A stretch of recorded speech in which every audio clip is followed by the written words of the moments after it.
Hello, everyone. Thanks for listening to Wake Up, Look Up, a podcast where we connect events happening in real time to the gospel of Jesus Christ. I'm Zach Wyrock.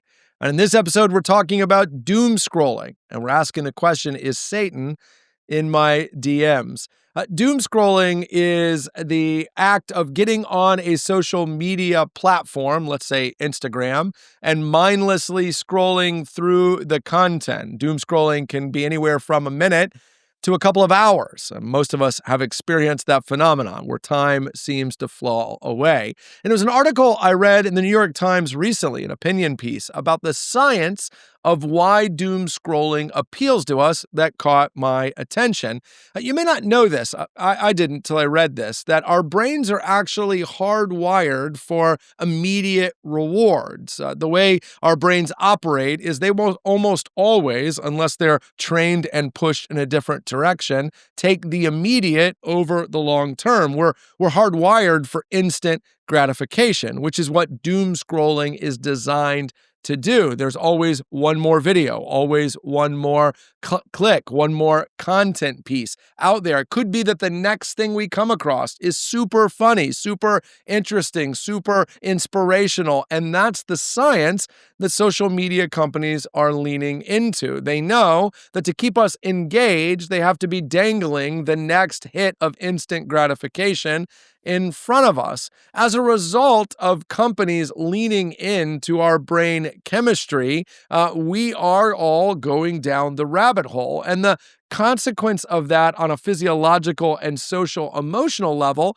is that stress and detachment are at all-time highs. It's interesting because our brains crave instant gratification, but they don't get healthier from it. It's like when you see a donut, you really want that donut, but you don't feel better after you eat it. It's not like all of a sudden it's satisfied some kind of deep internal craving. Donuts don't do that, and neither does doom scrolling. So as a consequence, most of us are wasting our time with something that is not making us better.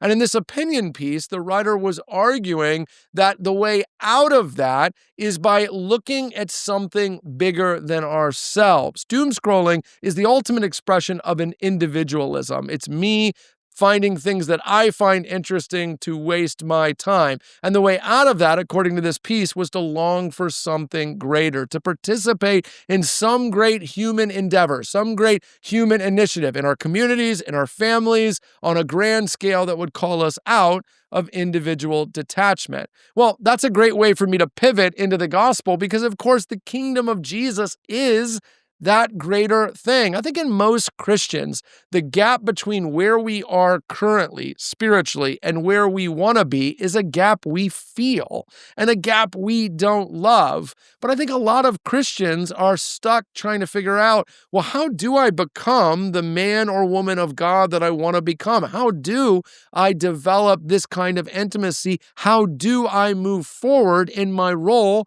in the kingdom of God? And I also think we're aware that there are certain obstacles in the way, that whether it's our own sin or our enemy Satan, there are things in front of us that want to keep us from chasing after God. But I think we tend to think of those things as bigger or more epic than they really are. And I want to make the case that doom scrolling might just be your biggest spiritual enemy. That instead of worrying about Satan in the bushes, maybe you should be worried about him simply using Instagram, TikTok, Facebook, Twitter to distract you. Here's what I mean. Let me give you 5 reasons doom scrolling is paralyzing you spiritually. Here's number 1. It stalls your spiritual growth. No one doom scrolls and an hour later says, I've grown closer to God. Time spent mindlessly on the internet is time that is not moving us forward spiritually.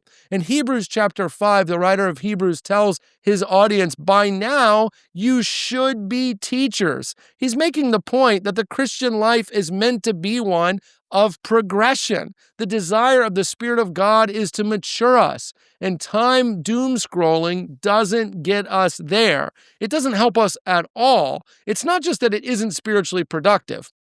Going for a walk, spending time with family, those are things that are good, even if they don't inherently produce spiritual growth. Doom scrolling just doesn't do any good. It doesn't grow us spiritually. It doesn't get us anywhere else either. Here's the second reason. It distracts us from our mission. Look, the writer of Ephesians, the Apostle Paul, tells us to make the best use of the time because the days are evil. He's making the point that spiritual maturity is recognizing our lives are short. Our time is short. The need is great. The need for people to know Jesus, to grow in Jesus, for the kingdom to advance. We don't have time to waste time. The third reason doom scrolling is not spiritually productive is that it replaces intimacy with noise. The Bible tells us that a big part of cultivating intimacy with God is, in the words of the psalmist, being still. That means creating space where we're just simply living in the presence of God. We're listening for his voice. We're leaning into his guidance. But doom scrolling is filling our hearts and minds with noise all the time. It's telling us, don't be still. Don't create space. Don't be listening for God. You have to realize that in order to hear the voice of God, you're going to have to turn down the voices on Instagram. The fourth reason doom scrolling is not spiritually helpful is that it turns hope into fear. So much of what's on the internet is designed to scare us because the more fearful you are, the more you'll keep watching. But the writer of Philippians tells us, whatever is good, whatever is just, whatever is noble, that's what you ought to be thinking about. That's Philippians 4. And then the final reason is that doom scrolling separates us from each other. The writer of Hebrews says, let us consider how to stir each other up to good deeds. Doom scrolling makes my world as small as me and my screen. But of course, the Bible is calling me to a bigger world, a world where I actually care about how you're doing and whether you're growing, a world where I care about real people, not the digital people on my phone. Listen, that's 5. I could have given you 50. Consider that the obstacle in between you and the spiritual growth you're longing for is not any further away than the social media apps on your phone. Put those down and watch what God does. Hey, thanks for watching this episode of Wake Up, Look Up. If you enjoyed it, please help us get the word out by sharing it with someone you think might benefit from it.